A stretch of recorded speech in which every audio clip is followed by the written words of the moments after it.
here's what I know about kids. We can do everything that we think is right. We can tell you that you don't eat meat and we can think that, oh, you won't even miss it. But what happens is they go to school. Yep. And they meet friends. Environment. And they're hanging out with their friends at the mall who gets this chicken sandwich. The chicken sandwich looks real good, smells real good. Hey, man, you should try it. They say no, they say no, they say no. Then one day they want to try it and they try it and they love it.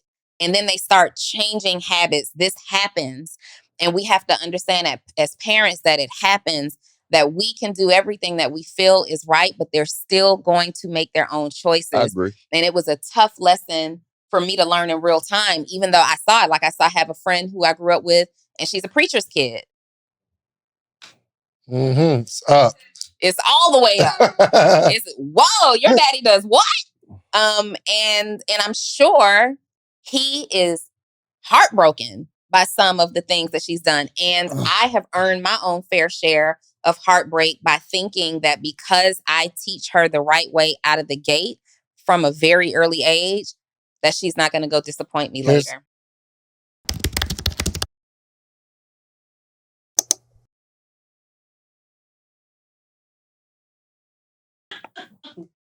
No, I don't. It's going to be in my mouth while I'm talking. And I guess it's before 12 o'clock too. Huh?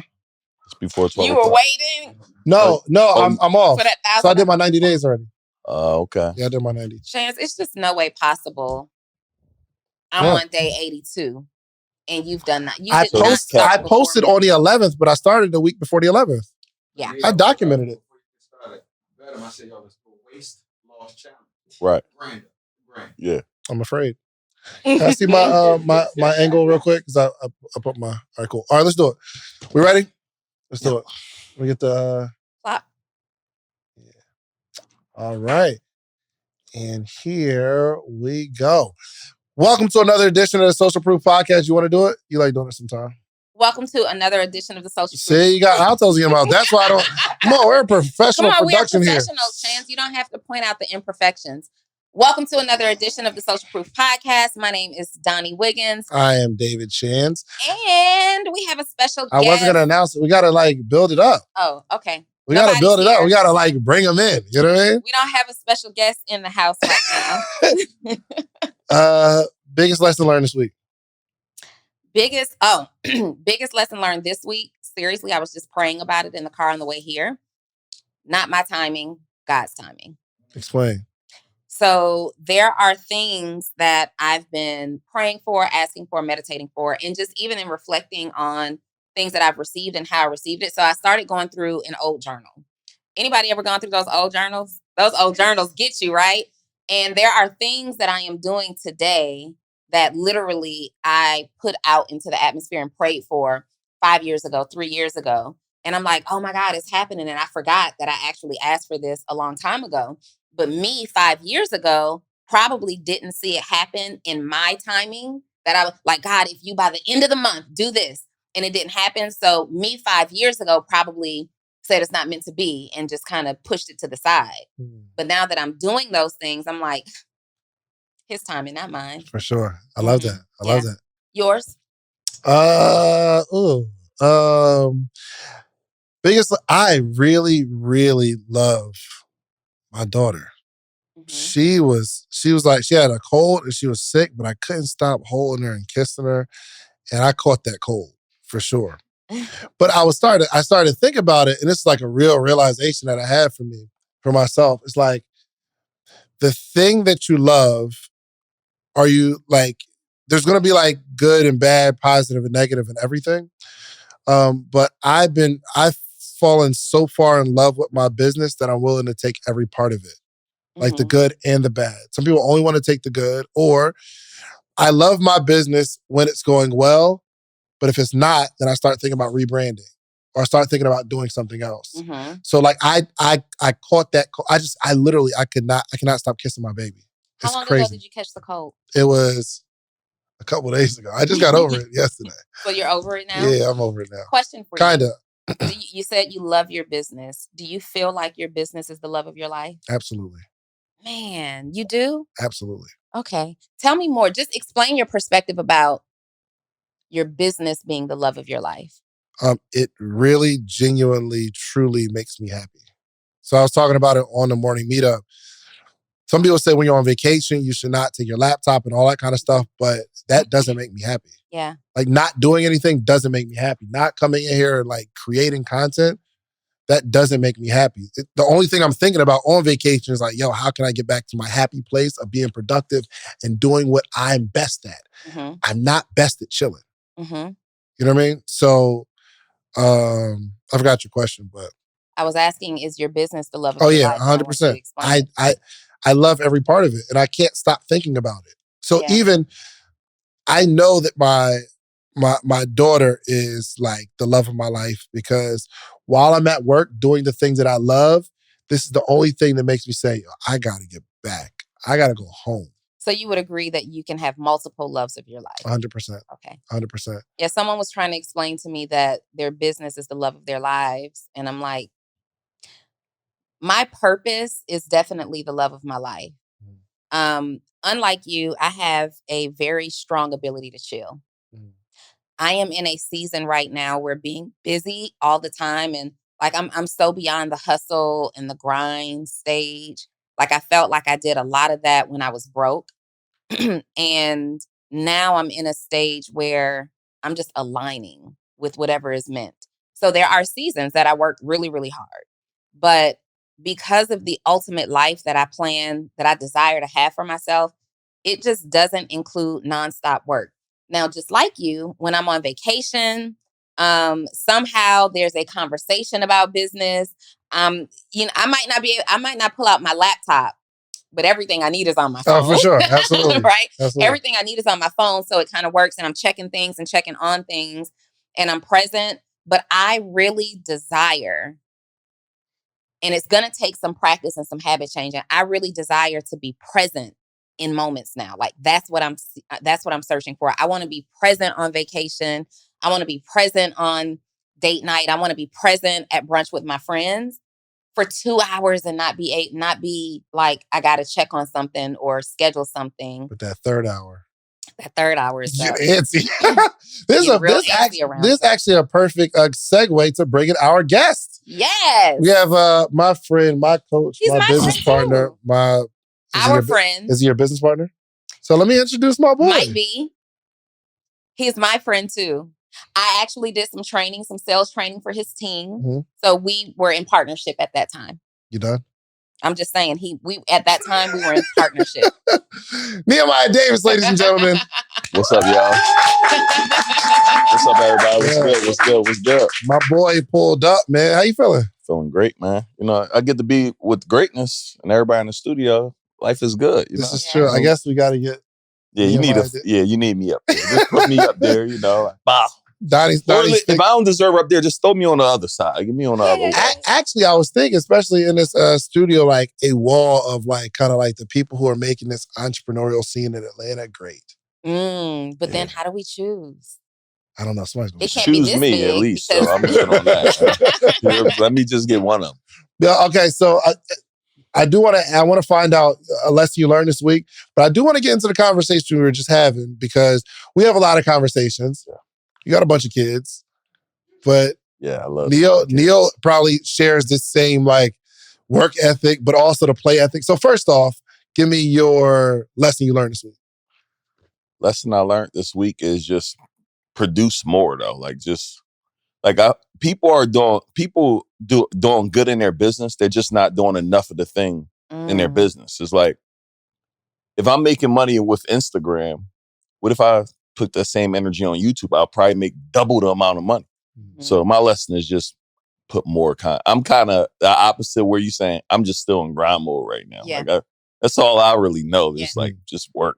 That's truthfully why you make so much more money than me though. It is. So I'm sure I am determined to figure out how to be freedom rich without being love poor. When you say love poor, when just love is more you're loving yourself, relationships, the people you're around. That's just and I don't mean that organic. everything, life, Yeah, loving or life. loving life, Yeah, I loving get you. things. Like, I don't mean that you guys aren't loved because you go so hard, but there are sincerely things that I would like to do. Yeah. I would like to, I want to be present. Like, I think about a lot deathbed moments. And my purpose is every day. It's like a part of me. It's an extension, right? It's just like my daughter is an extension of me. I don't have to proclaim her to the world every single day. It is what it is. My purpose is what it is. I told you last week, it's to the death of me. Yeah. But I don't want to regret going so hard that I wasn't a good mom, a good family member, a good friend, a good wife. I don't quite want to go that hard. And I'm determined to figure out a way to be dumb wealthy without having to grind my life away. Well, this what happened to me, honestly. My mentor kind of two things happened to me that kind of made me kind of act like this.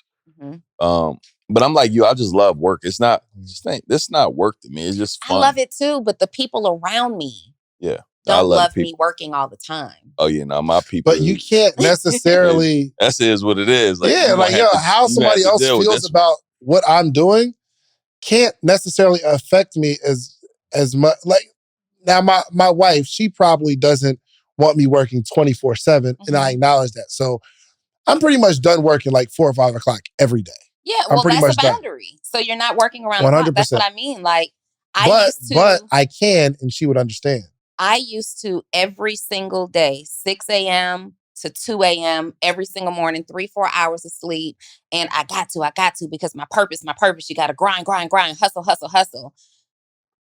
I'm just not interested in doing that anymore. But did that period service where you're at right now? For sure. And I believe everybody needs that period. Yeah. I believe there is a grind time. There is a hustle time. But I also believe there's an alignment time where, you've done so much grinding and you've done so much hustling.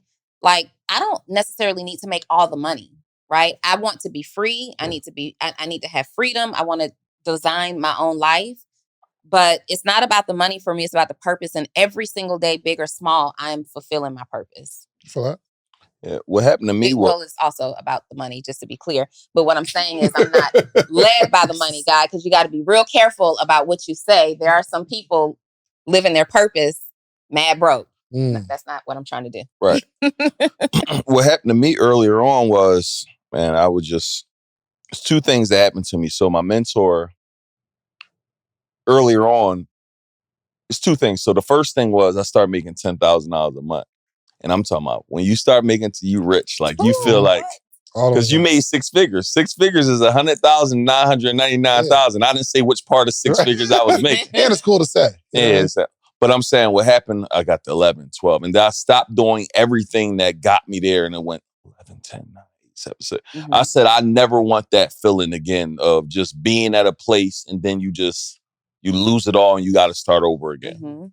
So I said, man, I'm happy it happened at that point because now I'm not scoreboard watching. I just put up shots and just next, I'm done on that next thing. And the second thing, my mentor told me one time, he had his son. He went to Villanova Law. All his kids was doing well. So I went to him one day, I got this done. I'm doing this. I'm doing this. Like he said, that's what you're supposed to be doing. So for me, I just feel like I'm supposed to be doing this right now in this season. I feel like I need to be putting in this work to make sure I'm good and my family good in 10 years and 15 years. So I'm just still I ain't in the alignment part yet. I'm just in the. Do you think that would ever stop though?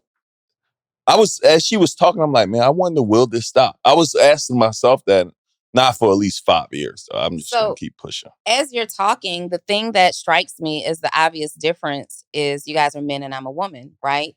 And I have operated when I was in my hustle phase of working, I was operating 100% of my life in my masculine energy. And I'm going because I am the provider for my family. Being tapped in your masculine energy has nothing to do with male or female, but typically the masculine energy person is the giver. They're the provider, right? And while I am still the provider for my family, I am in recent years more tapped into my feminine energy. Like in business, I'm very aggressive and very, in your face.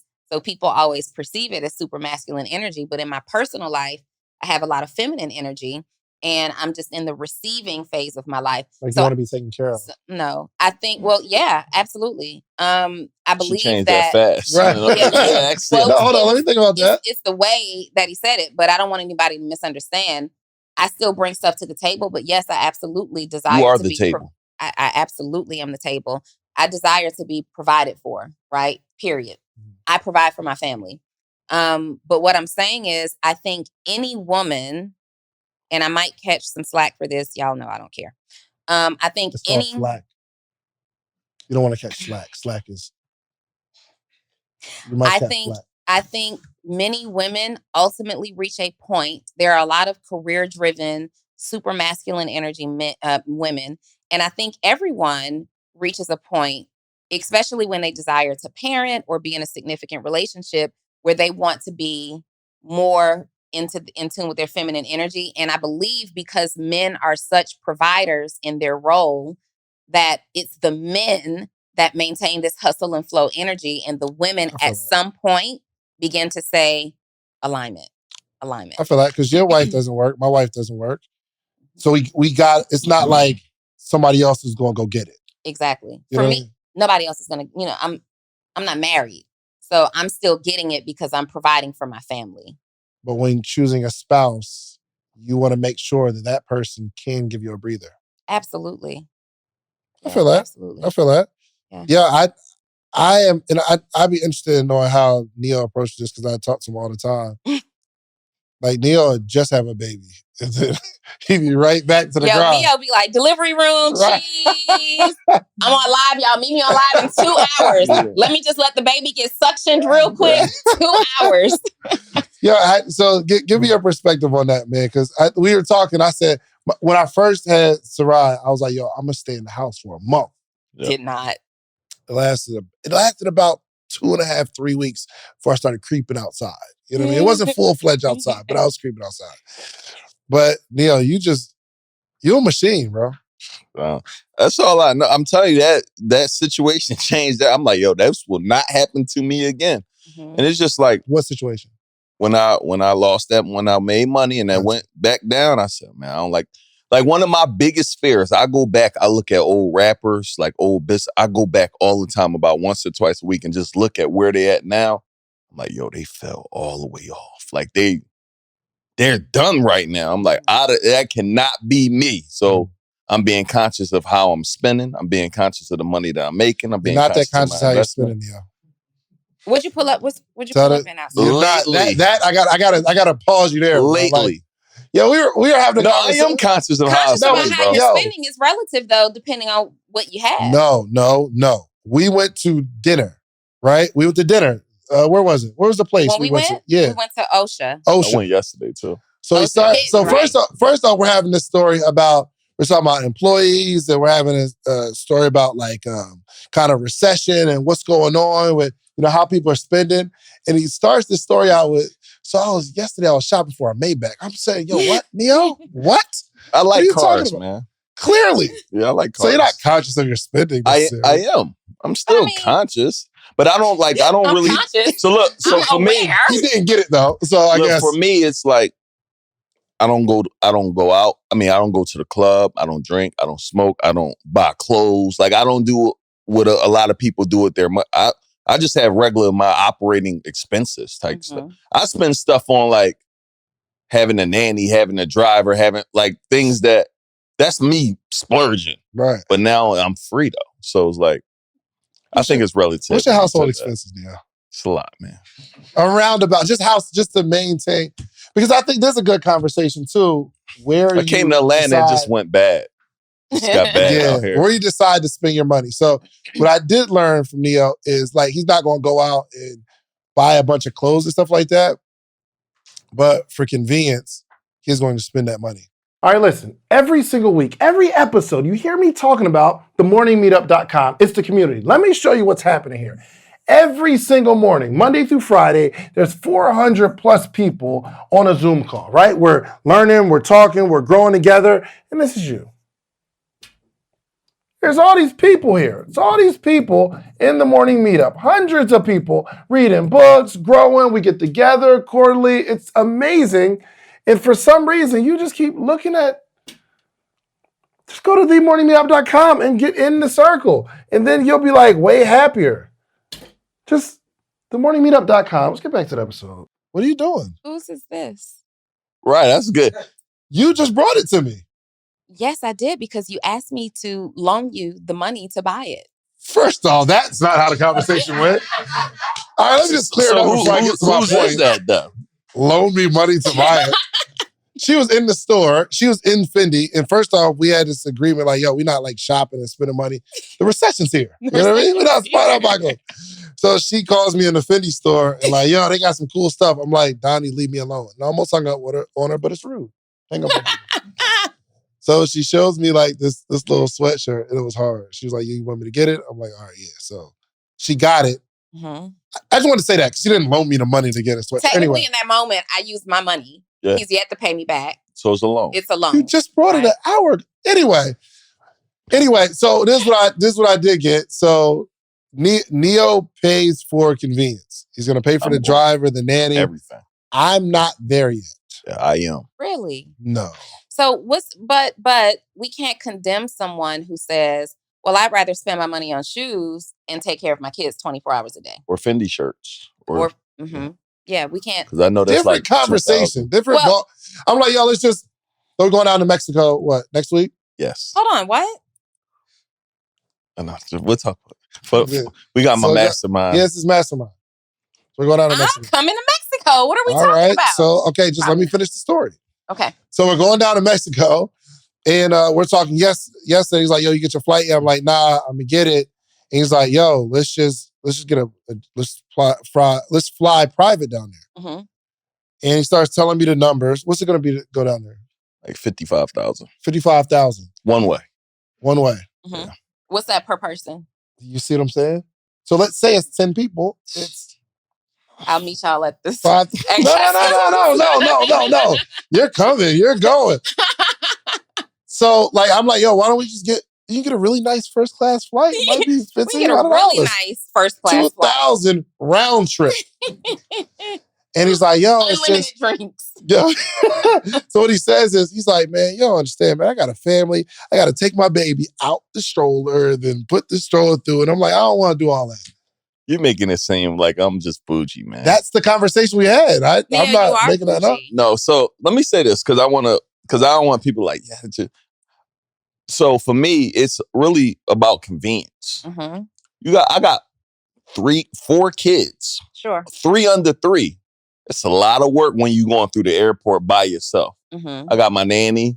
I got a whole house of people, right? Mm-hmm. So I'm trying to figure out where I'm going to. The whole point is we talked about the plane. I'm like, yo, I have a few people might chip in and I might pay 20 grand for myself. But by the time I pay to fly all of it, it's going to still cost $7,000-8,000. I might as well pay a little bit more, be convenience, get right there. Don't go through no security. If I land in Mexico, got to wait in customs for 2 hours. What's the 2 hours worth? Let me ask you, are you justifying that as a way to benefit you outside of convenience, but is there something on the back end that helps generate revenue? Is there some sort of justification? Not for the plane anymore, because I don't use it for content. I won't even post a picture no more at this point, because I've been on so many planes. So it's just really about convenience. And it's also about experience. I know if you go do it with me, you're going to be like, oh crap, this is a different, you won't even want to fly another way. I purposely put a lot of people on planes their first time. And I put Sonia on a plane her first time. She in my mastermind. Then she put her mentees on the plane.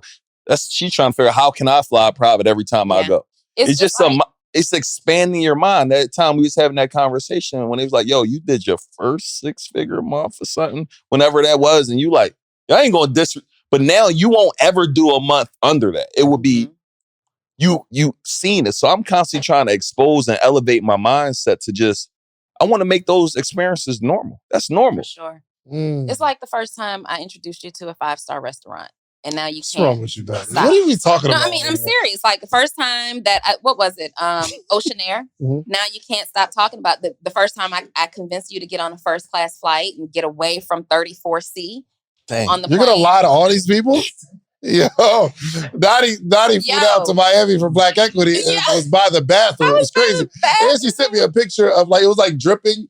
And you know, it's like, it was the brown drip too. Like, you know, like the little brown drip. And Double did me dirty. But no lie, you guys. In 2016, David booked me for our first business thing together on a Spirit flight. I don't even think you paid for the Spirit flight. No, everybody paid their own flight. I think you just gave me the flight number and said, this is when we're going.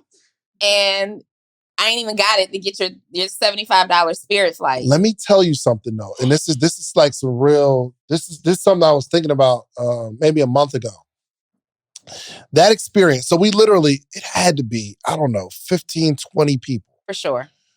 We all got on the same flight. Yes, it was Spirit, but we went down to talk to some kids in Kissimmee, Florida. We went to a high school because they've been following the content. They're like, yo, we want you to come down. And at first, I'm just looking at it as a booking, right? So I'm like, all right, well, I think I told them to give me $3,000, something like that, and I'll bring down a bunch of people. So they started doing car washes, bake sales, all kind of stuff.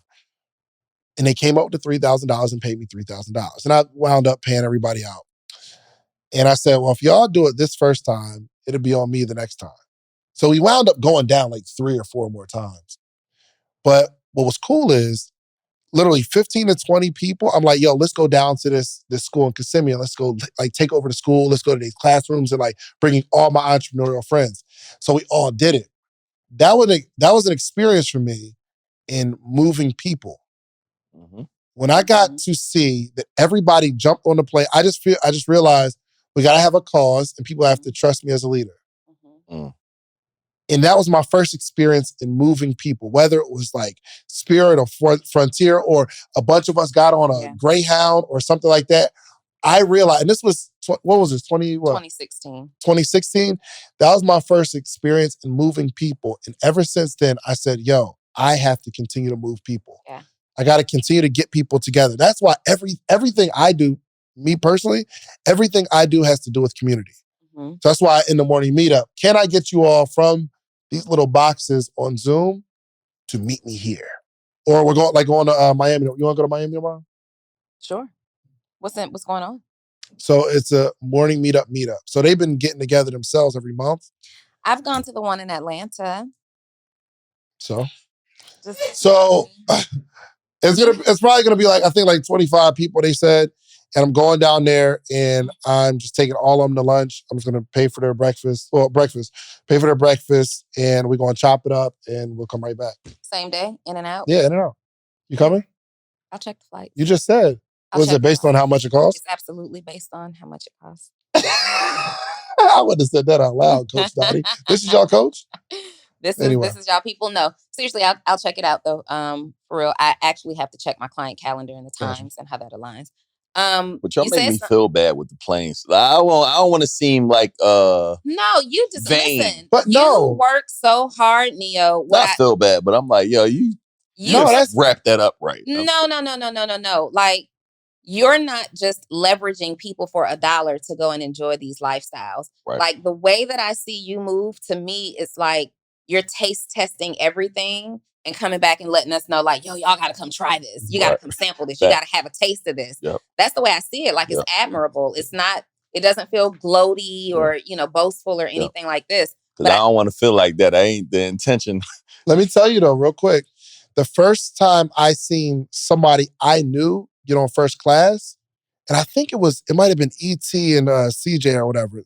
We're getting on the plane, we're all together, but they get on first class and I got to walk past the curtain. You feel me? Like that, it did something to me. It did. I said, yo, what I got to do? First, when you're looking at the prices of a ticket, how many of y'all actually check the first class price? Nobody. Like I find out the cheapest flight that I can get and I book it. I'm not even considering first class until I saw that. Yeah. So moving forward, it's like, oh, I need to at least see what it costs, because now I see somebody that's regular like me sitting there. So you don't know how many people in your spot. I had never even thought about getting on a plane. I didn't even think, not a plane, but a private jet. I didn't think that was for people like me.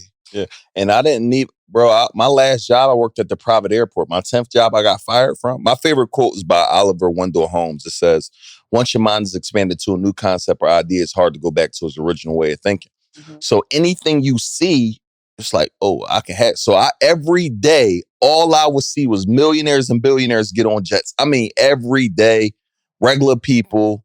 I was the mess guy. I would go up, take the mess off the plane. That was my job. But every day I'm seeing them get on. When you say the mess guy, what do you mean? Like basically I would go take, like when they go to the bathroom, I got to go get rid of it. Yeah. And I would vacuum the planes out and do whatever, drive them wherever they need to go. I do whatever. Like a servant, essentially. So I would do that every day. Oh, that's cool. Serve your way to success. I like that. But that's what I was doing. Like whatever it takes. It was the dirty job. But for me, it's like, I saw that and I'm like, yo, I got to make this happen one day. And then it happened for 9 years. I said, I'm going to fly private one day. My mentor called me and said, hey, you want to come fly with me private? You think I don't? And it just exposed me to like, yo, that's the highest, like that's a new level. But if you didn't know it existed, you wouldn't even do it. So I'm trying to, like you said, I'm trying to go see what everything is about out here to see which things I want to continue to do or which thing, I don't need to do that again. So it brings me to a question because... Can you hold that question? Because I have something to say. Your question is more important? A little bit. No, I just don't want to forget it. So I try not to forget mine. Yeah, hold on to it. It's like 2 seconds. Your mentor said, come on to the plane with you. Or with him. Yep. Could you afford it at that point? No. So you didn't have to pay nothing? I didn't pay anything. You're my mentor, right? No, I don't want to hear that. My question I don't want to hear that. Do I got to pay to get on this plane? I don't want to hear. Come on, you supposed to be. He called me. He knew this was my dream. You don't care to get on the plane. Forward, I got a dream. Yes. I never been on a private jet before. Scott, man. Ever. So do I have to pay in front of all these people? Back to my intelligent point. Scott, you're crazy. So my question becomes, are you budgeted for all of these luxuries? Like, do you sit down with an advisor and say, monthly, I can afford to spend X, Y, Z in these categories? And the reason I ask that is because when you have a lot of money, it's relative, right? So, for example, when you work a 9 to 5 and you get your paycheck, and regardless of if it's $500 or $5,000, on payday, you feel like you have a lot of money. And you're spending, swiping. And from Friday to Monday, on Monday, you check your account and you're like, wait. Wednesday gets nasty. By Wednesday, you're like, you can't even meet your homies out for lunch or dinner because every drive matters for gas, right? And so when you're thinking about millions of dollars, it could possibly be the same thing. I just saw an interview with MC Hammer recently. It's circulating around the internet right now. He said, I'm grateful that I lost $70 million. He overspent. He said, I'm grateful that I lost $70 million. And then he said, my wife helped me build my net worth back up to $2 million. And I'm grateful. Wow. That's why I look at them stories every week. I'm telling you, every week I'm looking at them stories. $70 million he lost in his career, as a result of overspending and taxes. Overspend, you can't pay your taxes and things like that. Like, are you actually sitting down and saying, Mr. CPA or a financial advisor, here's what I brought in this month based on this, sticking to a percentage of saying, this is the percent that I earned. This is the percent that I can spend in the food category, in the security team category, all those different things? Or are you just spending the money and saying, just make more money? I think it's two things. I'm not like sitting down with nobody like, hey, we could do this or do that. Cause I really outside of my normal lifestyle, I'm not flying every month either. Meaning I was at some point flying every month, but I'm also flying with my other friends who get busy. So it's like, we could bust this down. It gets real cheap when you breaking something down with people. It's like real cheap is relative. Like we with Terica, we bought 2 blocks. It was real cheap to buy 2 blocks when there's 5 of us. It's relative. So it's like, now if I had to go buy the block by myself, it was a few $1 million or something, whatever. Let me think about that. But when she came to the table, like, we about to buy a block. It's gonna be a few of us. Oh yeah, I'm in. So the answer is I'm conscious of how I'm spending. Like I'm not frivolous. It's like the dollar needs to make sense. Like it has to make sense when I'm personally spending, because I know what it feel like coming from nothing. So I know what it feel, and I'm okay if I ever had to go back. I don't want to go back, but I'm not looking because it's not like elaborate every day. Like, yo, we're about to do a $30,000 shopping spree. It may be a plane occasionally, but it makes sense for what I'm doing it for. And I think hold on, can you hold that point real quick? It's something I want to say, because in the beginning of this episode, we talked about being in the hustle and grind phase and the alignment phase. And you just mentioned, like, you know what it's like to be dirt broke. I believe you know what it's like to be dirt broke, right? And I didn't grow up poor. I found broke on my own as an adult, right? Because of my relationship with money. Yep. However, I'm thinking about non-race specific. I think those of us who have had encounters with being so dirt poor have the hustle and grind mindset. You made a post the other day on Instagram, and I totally resonated with it, that said, I have robbed my children of the ability to say that they got it out of the mud, because they won't get it out of the mud. And so my daughter won't get it out of the mud. Your kids won't get it out of the mud. They're going to work though. Absolutely. They're going to work, but are they going to have that dog grind mentality, because our ceiling is their floor? I don't think they're gonna have a dog grind mentality, but what I'm gonna do for my family, like, work is a requirement. For sure. Like, I need them to see, like, this is what you have to do. They gotta read every day. There's certain things in my house that's gonna be a requirement of them as they're 1, 2, and they're my kids, the babies, they're 1, 2, and a month old. But as they go, they're gonna learn that this is how we work. Everybody in the household gotta be a contributor. My mom don't work, but she got to run our event spaces. You got to I had her fly and stay with us for a month. You going to help with the baby. You get paid her, you going to work. So everybody around me in my house, you got to be a contributor. Yeah, you know what's cool? Period. I did an interview with Naveen Jain. And if you Google, it says he's worth like $8 billion, something like that. Actually, through Terica, she set that up. That's why you got to have like successful friends, because they lead you to other successful friends. I'd have never met Naveen Jain. Is this the gentleman from LA? From Washington, right? It was Washington. So one thing that he really stresses at his kids is you have to improve the lives of a lot of people. You can't pass that down. So let's say, for instance, the Trumps can give their child $1 million. I can't pass down impacting 1 million people. So the thing that he's driving is, this is something you literally got to get out the mud, because I can't help you with that. I can't help you with actually caring about people and putting people in a better situation. So I think obviously you still have to work, but there's still going to be a benefit outside of us giving them money. The fact that we can give them information automatically strips them of saying, I started with nothing. Because we're giving you a whole blueprint that most people will pay money for the blueprint. So you're not getting out the mud, but they still have to become who they are designed to become. Because we're not necessarily just paying them to be alive. You know what I mean? So, I thought that was interesting. The way and I think I'm still that, like, you're requiring your kids to read every day. Absolutely. Read, That's dope. watch videos. It's important. I got my daughter, she's in high school. She got to read like a book often. Do you determine what they read, though? Oh, yeah. I just gave her Alex Hormozy 100 million offer. She finished it.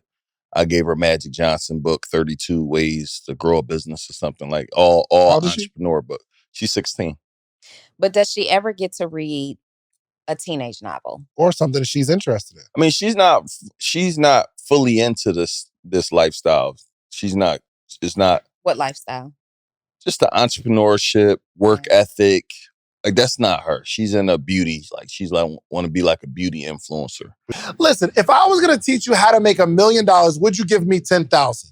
Like, if I had a course teach you how to make $1 million a year, positive, you're going to make $1 million, would you give me 10,000? Of course you would. It's no brainer, right? So in a calendar year, we make 7 figures with the podcast. But there's 21 things that I extracted from that you're going to need to launch your podcast. But I only got time to give you 3 right now. One is you need a distribution platform. The distribution platform is what you upload your podcast to. That platform sends it to Spotify, Apple, Google Play, so that your supporters can actually listen to your podcast. You're also going to need a microphone. You need a really good microphone so it's crispy audio. And 3, you need an income strategy. This is not necessarily a hobby, unless you're going to make it a hobby. But I can teach you how I made the 7 figures with these 21 things. Now, the good news is you don't have to give me 10,000.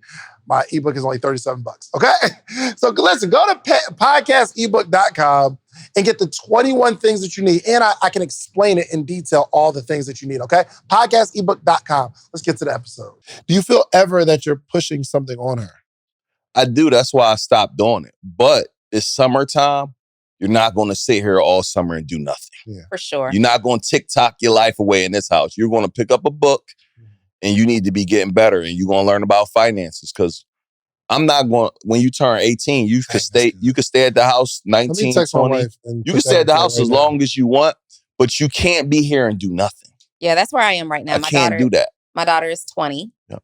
And she works for my company and she has for the last few years.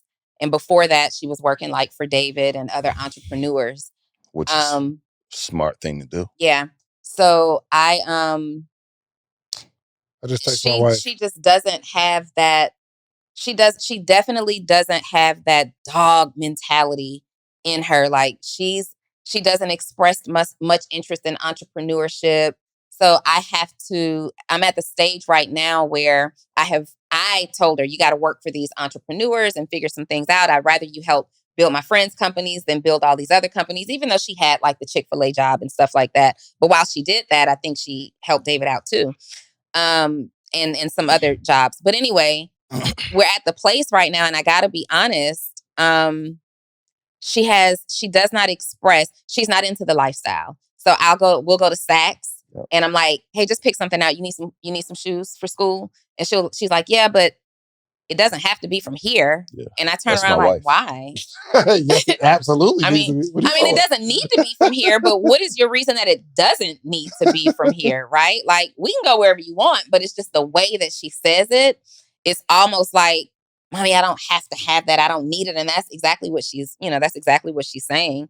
And so sometimes I have to regroup within myself, like, she doesn't desire the things that I desire necessarily. You know, I learned it's 2 things I want to say. One, I want to talk about how to end poverty. I could do it in like 1 minute, right? Really? Yeah, watch this. It's game changing. But before I talk about that I think it really starts from the beginning. Mm-hmm. It starts at 1, 2, 3, 4, and you like, learning, entrepreneurship. And you may want to be a doctor. That's perfectly fine. But I believe every kid got to learn about financial literacy. And it needs to start earlier than later. Because just say at 15, 16, not saying you started at 15, 16, mm-hmm. It's like, it become an option almost. Mm-hmm. Versus if you're reading every day, it's a requirement. Like it's like my kids, they don't eat meat. My little babies, they don't eat, like they essentially vegan almost. They don't eat no fish, no nut. It will never even dawn on them that what it's like to miss this. Like, oh, wait, can I get something? It will never even. So if their whole life they're told, we're reading every day, we're working in our business every day, you got to do this too. And you start at a young age because this is how you change the world. It will never even justify in their mind that it don't make sense. Like, it will only make sense to do this every day. So I'm starting them that way. I argue against that. For sure. I have a child who's older than your kids, and I did that. So, I've been building business since my daughter was born. Yeah. And she's been right there with me building business. She had a role in all of my businesses. We got to read books. We used to go on like mommy-daughter meetings. That was our brunch time, lunchtime to discuss things. She had nearly an 800 credit score the day she turned 18 because we've been building it, as soon as I could at 13, teaching her about credit and putting her on my cards. Here's what I know about kids. We can do everything that we think is right. Mm-hmm. We can tell you that you don't eat meat and we can think that, you won't even miss it. But what happens is they go to school.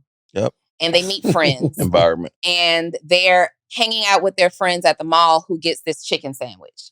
The chicken sandwich looks real good, smells real good. Hey, man, you should try it. They say no, they say no, they say no. Then one day they want to try it and they try it and they love it. And then they start changing habits. This happens. And we have to understand that as parents that it happens, that we can do everything that we feel is right, but they're still going to make their own choices. I agree. And it was a tough lesson for me to learn in real time, even though I saw it. Like I have a friend who I grew up with, and she's a preacher's kid. Mm-hmm. It's up. It's all the way up. It's, whoa, your daddy does what? And I'm sure he is heartbroken by some of the things that she's done. And I have earned my own fair share of heartbreak by thinking that because I teach her the right way out of the gate from a very early age, that she's not going to go disappoint me later. But here's the thing. Here's how I can relate with both of y'all, because my dad was like a health, every single morning, and I used to hate it. Every morning I wake up, I hear this sound. And it's him juicing vegetables. And I see this green stuff dripping out of the juicer. And then on the other side, it's like the pulp. It's like, yo, this is disgusting. He just puts in a carrot, and then the pulp stuff goes this way, and the juice goes this way. And he's giving me this green, sometimes it's purple. Beets. Traumatizing.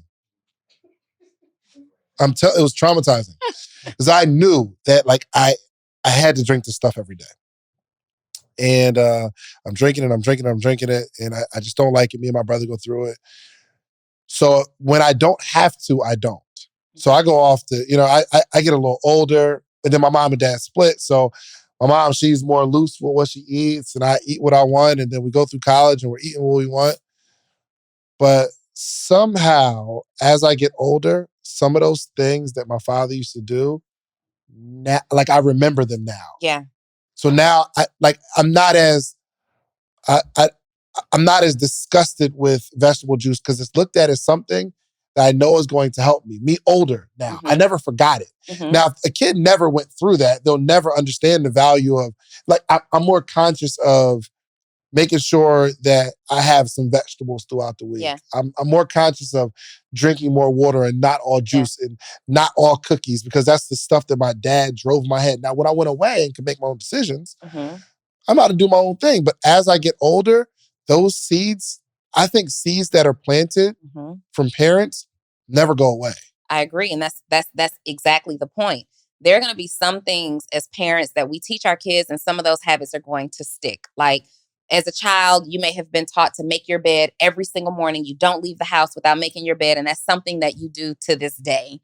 Yep. But juicing or waking up early on a Saturday morning to mow the lawn like you would never today, because you remember you attached something traumatic to it. So even though it was a lesson that you did every single day, as long as you had the parent overseer, when you become an adult and you can make your own choices, you stop. But then when you get your own family and you have your child, or you're, building a house with someone, you go right back to mowing the lawn on Saturday mornings. So the seeds that we plant in our children never die. It's just sometimes they remain dormant. And we have to understand that as parents, especially super ambitious entrepreneur parents who none of us accept any excuses from our clients, our mentees, or anything. So you're going to learn when you try to apply that same mentality to your kids. You gotta let them be. And I agree. I'm happy you said it, because again, they brand new babies. Brand new babies. But I feel like somebody gonna get it. Oh, you got so many of them to work with. Yeah, that's what one of them gonna be a rock star. Somebody gonna get it. Yeah, but no, I agree. Just the idea that it dawned on me when you said, I'm like, yo, you're right that you could do all of that and they still could just go left. They still can go left. So but I can control my effort and what I do. But I doubt your daughter gonna go mess up her credit right now. For sure not. So certain things or that she was might, planted, but she'll understand the importance of getting it back. At least there's a conscience. There's some people that don't even have a conscience of it. Yeah. It's like, yo, we got bad credit. People make jokes like, yo, I'm black. I got bad credit. That's what we do. You know when we learn about credit? After we already messed it up. That's a fact. That's when it took me a long time to get out of it once I messed it up, though. That first Discover card on my college campus. Yeah. Sent me over They was setting you up.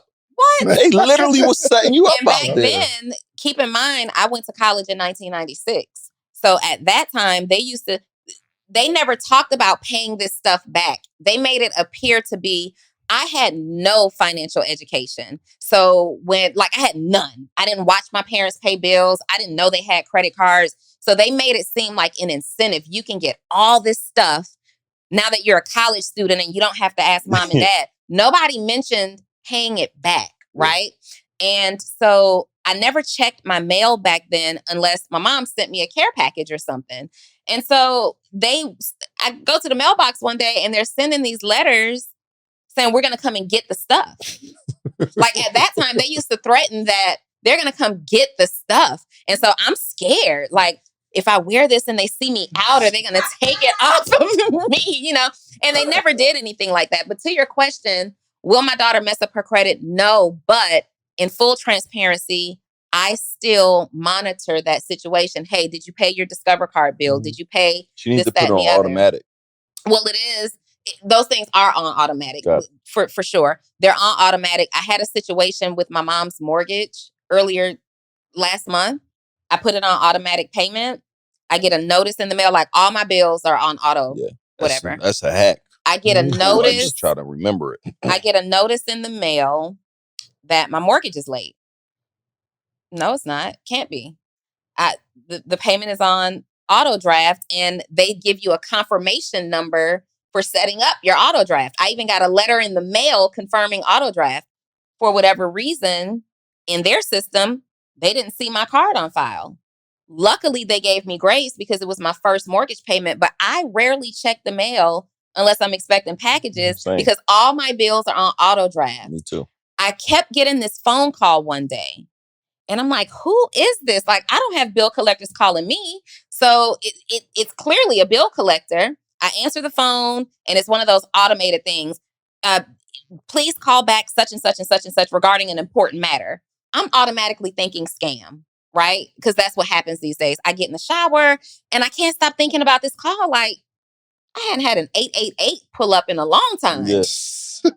I call the number back. What's the worst that can happen? It's the mortgage company. Right. That could have been a really big deal. So I'm still training her. I want her to have the habit of making sure things are paid. Yeah, that's good. Yeah. Listen. You're about to say something. No, I was listening. About to say the poverty thing. Yeah. Yeah. So because I need to know. Yeah. So let me. After she says some stuff, I'm like, maybe this won't end poverty, but this will put a dent in poverty. Let me say that because that's what Naveen Jane doing. It's around some health stuff, and so I'm like, let me not say that because I don't compare that to that. But I think for me, it's like the most important thing. One time I was mad at him. He came on a call, did a call for me, and all this dude kept talking about was exposure. Like 5 years ago, like environment. And I could tell he was getting frustrated. So I'm like, say something else, man. Environment. Yeah. I got off the phone like, I'm happy this call is over. But I didn't understand that everybody understand the most important, the thing that changes it all for you is your environment. Whether I don't drink or smoke. There's nothing wrong with either. I started drinking and I got very drunk and I said, this is the last time I'm ever drinking. But I don't think anyone ever just picked up a cigarette and say, let me smoke a cigarette. I don't think anybody ever took a shot of liquor without somebody saying, hey, you should try this. I feel like everything you are exposed to or somebody influenced one way or another, like you've been influenced to do it. I've been influenced to be an entrepreneur. I feel like I saw certain things and I also feel like it was in me. But I say all this to say, I feel like, we can really we can really help a lot of kids if we make it a priority to teach them about financial literacy as a young person. And I just I do a comparison, right? So you got a 12-year-old, you got a 14-year-old kid who's want to go work a job, and you got a 14-year-old kid who want to be an entrepreneur. If we tell them, go get a job, and there's nothing wrong with a job because we all need team members. Sure. So, but for those who want to be an entrepreneur, the reason why most people become entrepreneurs later on is because you see it as an adult, like you now can become that. The reason why we wanted to have a job because that's all our parents feed down you got to get a job. And that's what you see your parents do every single day. Mm-hmm. So one of the things I always talk about the job math, if you find a kid or just say a gentleman or a young lady, if they go get a job, you got to go work a job. Saturday and Sunday. You only work 4 hours Saturday and Sunday. Let's hypothetically say they get $8 an hour. So you work 4 hours, 8, 16, what's that? 8, 6, $32. You do the same thing on Sunday. It's $64. What we're not calculating when we calculating this math is the time it take to get there, to come home, and to prepare. That's another 3 hours. So we're working 4 hours plus 3 is 7. Same for Sunday. You working 14 hours, you're making $64. You're not calculating the cost of taxes. Now that's $45. Yeah. So now when you really do the math on what you make in the hour, it's $3.21. But now what happens is you do that the next year. You do it the next year. You do it the next year. And you're like, yo, I can't. It's $2,000 a year at 14. It's not bad. But now they're like, yo, this is how you get by. Like, this is what you need to do. I see my mom is doing it every single day. Now that's the job math. There's nothing wrong with that. But if you get that same kid and say, yo, let's do 3 things. First, let's train your mindset to say failure is okay. Like the word no means failure is okay. Yeah, failure is okay. The word no means I'm sorry. I never really thought of that as a lesson for a child, but I think it's really needed. For sure. Dang. For sure. Social media would tell you that failure is the end of the world. Like I think that is okay. That's another lesson. I'm literally texting my wife, yo, let's make sure Corey reads some books. Yeah. Let's make sure we let her know that failure is okay. No, for real. Because what happens is they start a business, they fail, and they never do it again because they've been told failure is bad, not knowing that failure is a prerequisite for success. Yeah. Most people who failed in life, billionaires, these millionaires, they got all bad stories about how life went. The guy who started GoPro, he just failed a company and he owed millions of dollars to people who say, yo, I'm about to go to Bali and just take off and just clear my mind. But before he left, he came up with the apparatus to make the GoPro. Billionaire. But just to finish the story, as I was saying, we got our job math. So now they like, yo, this is the way to go. But what I tell people, no also stands for next opportunity. Because when I'm training these kids, like, I need you to get the mindset piece first. But the first thing I tell you to do is find a product. If you help every kid find a product, a $20 product, that's all we want them to do. The second thing, once they find a product, is we want them to create a sales pitch that open hearts and open wallets. The highest paid people in the world are communicators. It's true. The highest paid people in the world are communicators. Let's teach them how to effectively communicate. Hi, my name is Nehemiah. I'm a 13-year-old entrepreneur. I just started my own brand called Greatness. I'm selling shirts today for only $20. Will you support me today? So you taught Trey that. You taught Sparkle that. I teach a lot of kids this. It's a framework that works. That's crazy. I'm telling you, it works. So what I'm saying, now you teach them this framework, how to do a sales pitch. Now what happens is they go do that sales pitch to 100 people. 50 of them going to tell them no. Remember, no means next opportunity. Remember, everybody, that's almost a failure every time you hear a no, right? So what happens now is 20 of those individuals going to say yes. They just made $400 in a day. They're going to do the same thing Sunday. They made $800, $816. That's $3,200 in a month. What's that? $36,000 in a year. You now just showed that getting a job will never make sense to them. Yeah. You mentally just messed their whole mind up. And here's the thing. They've been doing this with Boy and Girl Scouts.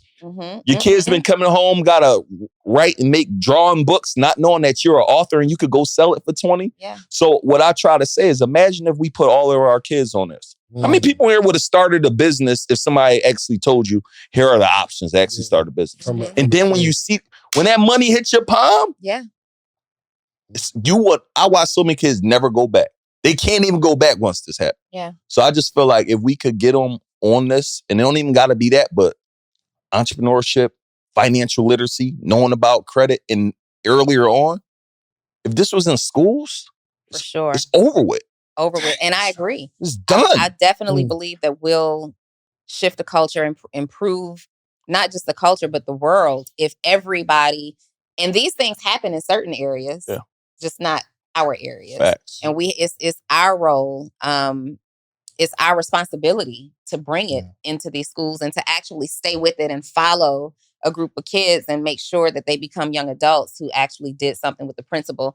One thing funny that you said though, you what's his name? Naveen. You frustrated because every answer to every question is exposure.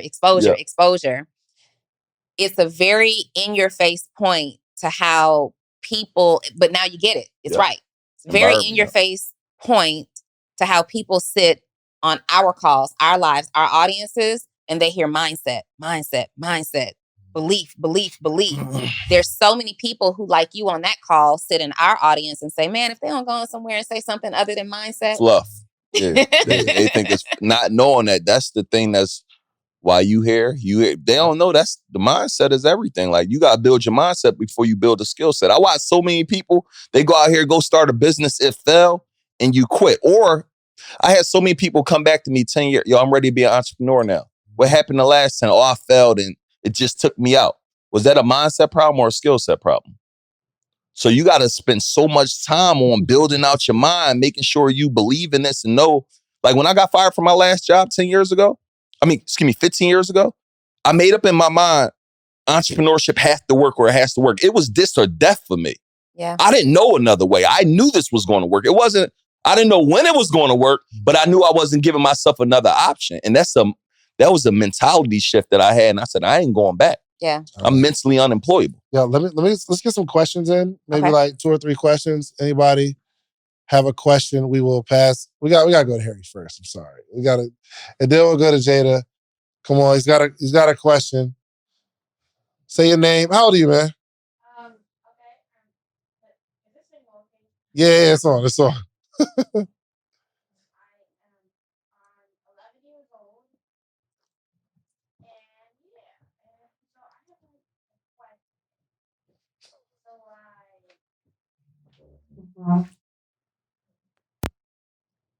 I like this kid. He's like, yo, I only got a question, but give me that mic. You know what I mean? Like, what you got, man?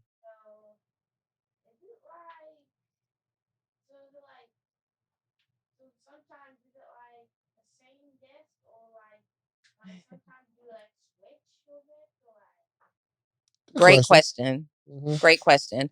So there are different guests all the time on the podcast. Different guests all the time. Yeah. Well, and sometimes, so we have a couple different formats, right? Mm-hmm. So sometimes me and Donni will give a message about entrepreneurship. Sometimes I'll be interviewing somebody about entrepreneurship. Sometimes me and Donni will bring on a guest and we'll start talking about entrepreneurship. Or it'll be all of us talking about entrepreneurship. So however you want to design your own show, it's okay. I know some people, it's nobody there, it's just them and a microphone. I got something to say, I'm going to say it, and that's going to be the show. Yeah. So multiple different ways. Good question, though. For sure. Jada. And today you're a guest. Yeah, you're a guest. Give it up for him being 11 and a guest of the Social Proof Podcast.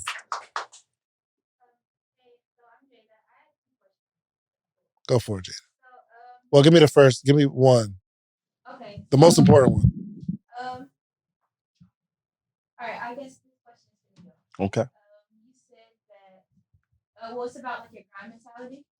You said that you feel like you always have to like work because of this fear of like losing it all. So do you feel like you're living your life from a place of defense, like trying to avoid something from happening again? That's quite a question. It's a really good question. Yeah, so that's a good question. The whole So episode. Yeah, for sure. For sure. I think I'm on offense, meaning because I'm just working I'm putting up shots every single day. But I'm just conscious of what happens to people when they get complacent. I watch it all the time. I'm conscious of what happens to people when they take their foot off the gas.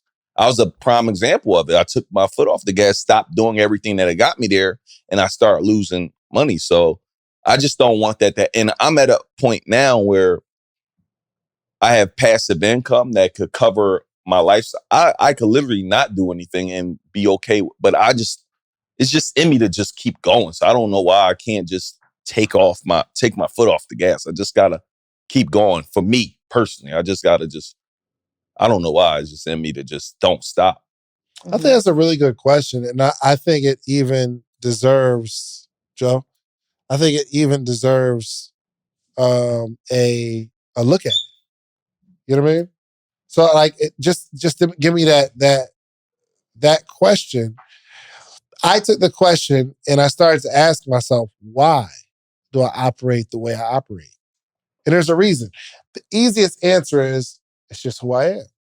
Yeah, right? I agree. But Send me. I'm starting to wonder now, do I work the way I work because I'm afraid of something, or business is more predictable than people. So I'll fall in love with a business or a project and spend more time with the business because I feel like I can control it. Versus I go spend time with people, or let's say my family, or because I saw my mom and my dad separate, do I lean more into the thing that I trust versus what I saw as a kid? This could end soon. I don't know.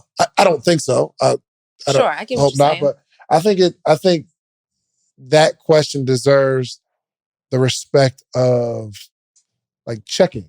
I think that It's a really good question. I think that people who are extreme in any area of their lives, whether it's a workaholic or a sexaholic or whatever, I think that they are masking something. And I think unless you get therapy and all that stuff, you probably don't figure it out until it's like you're on your way out of here. Are we sick, guys? Are we? Well, I don't think it's Might an be sick. unhealthy. I think I'm sick. Yeah, I don't think it's an unhealthy obsession unless it is No. impacting your life in a negative way. Like as long as you're managing it, but there are certain obsessions like drugs, no matter how you slice it, is an unhealthy obsession. An addiction to sex is an unhealthy obsession. You're hurting people. Being a workaholic could be too, if it's causing pain in your life With your family and things that you really care about. So that was an excellent question, and we deserve to think about that. Yeah, good. Next. Go for it. So my name is Sean. So my question was pertaining to, you guys all spoke about your kids. And from my perspective of, having that dog mentality, it's like an internal realization that can't really be forced, because for me, it wasn't forced. I mean, like, my dad has put me in certain situations, but I kind of forced myself not to really get help in certain situations so I can really put myself in uncomfortable situations so I can grow. So my question for y'all basically is, because you guys feel like you have to teach like your kids, like, oh, you gotta do this, you gotta do this, you gotta do this. When do you think it's the right age to kind of let off the gas? Because like you said, they were telling you do this, do this, do this. Never. I did it.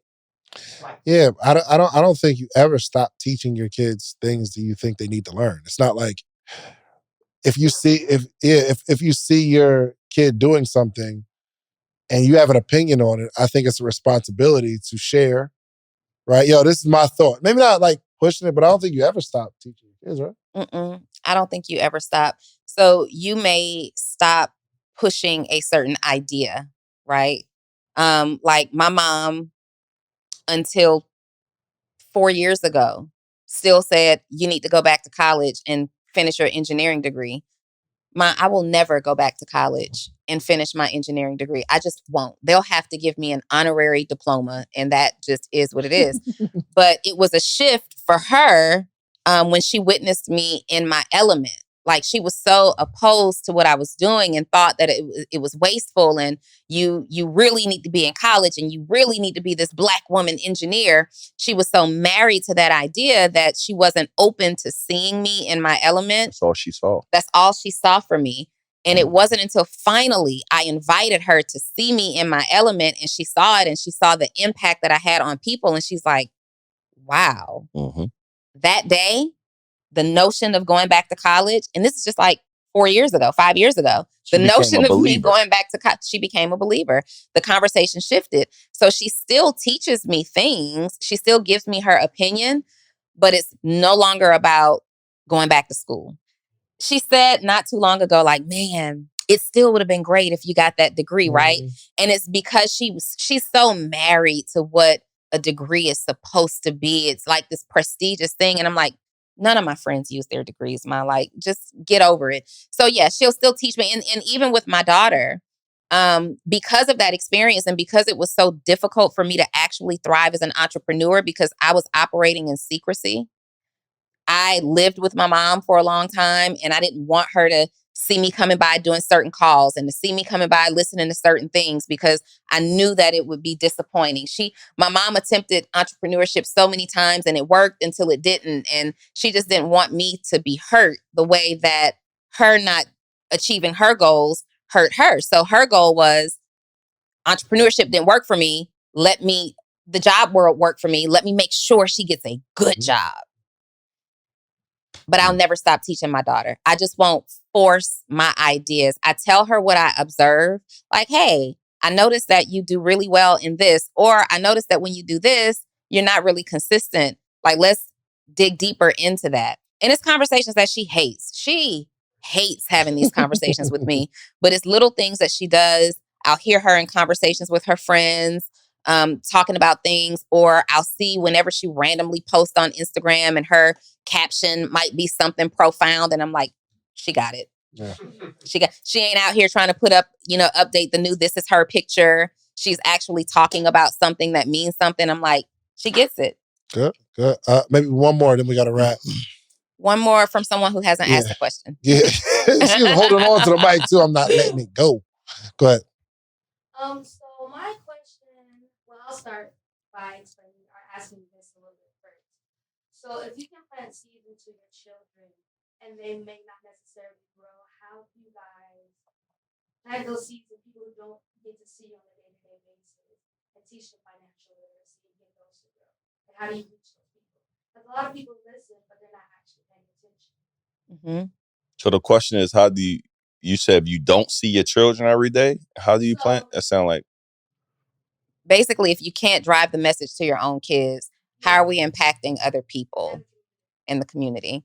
I'll start. I think that people come when they're ready.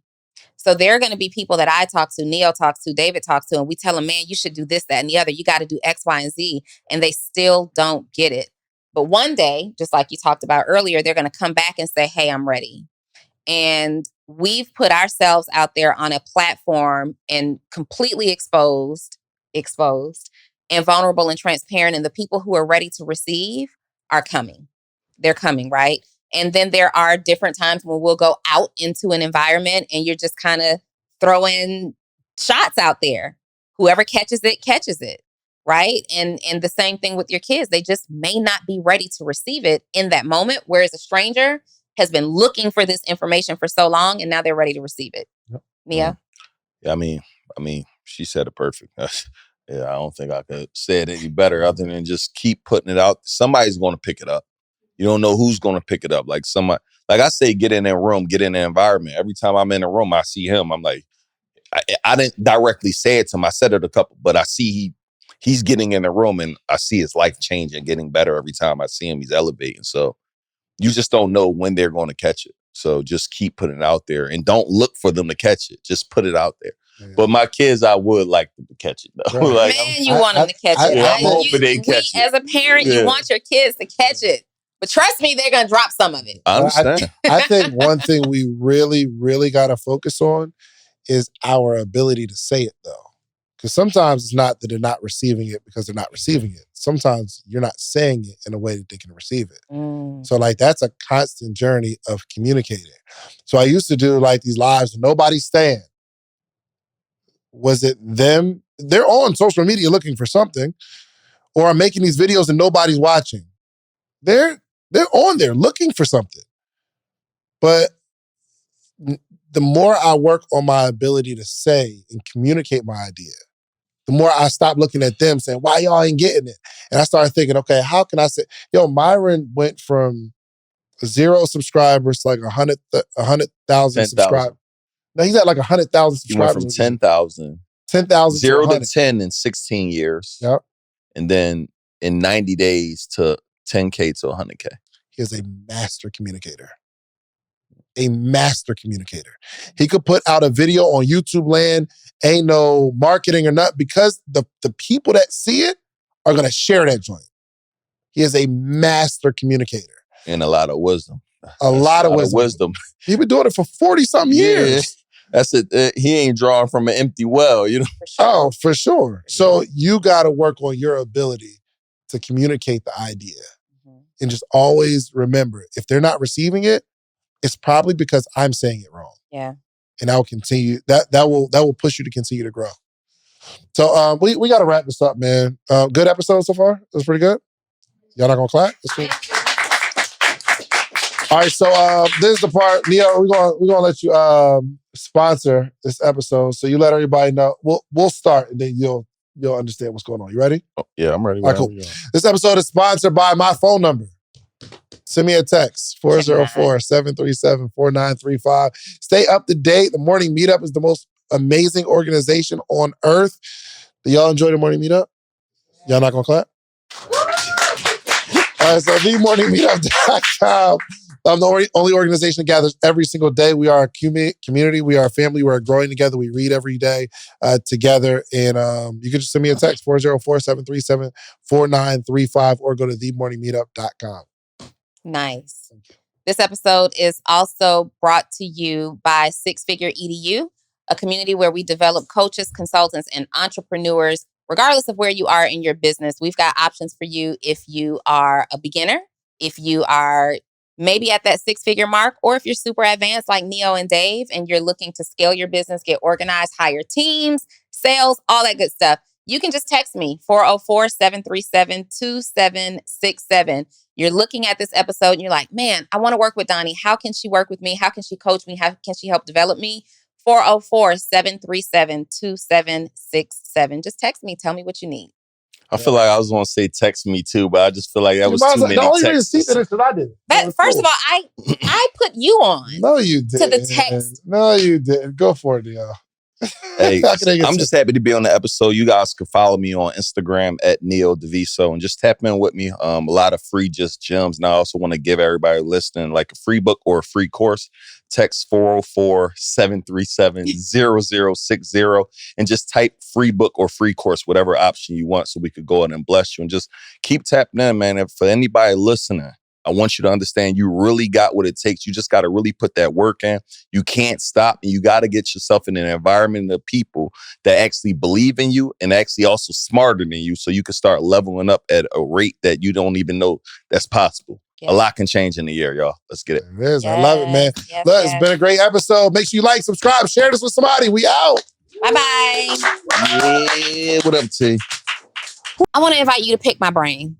Mine too. Mine too. Yours too? Mine too. Yours too. Okay, you guys. We are so excited because we just dropped our newest podcast series called the Brain Picker Podcast. David. Oh, it's going down. You get to pick our brain. You have a business idea, a concept. You're stuck. You can't get off the ground. You need the advice of seasoned, experienced entrepreneurs. Not only entrepreneurs that are practitioners, but we got a lot of people that we've been coaching all over the last decade. All over the globe. They got receipts. Not just that, you never know where your next investor might be hanging out. And the word on the street is we got all the connections. That's a big fact. We got all the connections. So if you want to sit down with us and pick our brains in front of our audience, and we're letting you pick our brains, we won't even talk bad about you for doing it in front of our audience, bringing your business maximum exposure. Find the link somewhere around here, wherever you see it. It's there. And apply right now to pick our brain. Let's go. Let's go. Let's get it. Let's get it.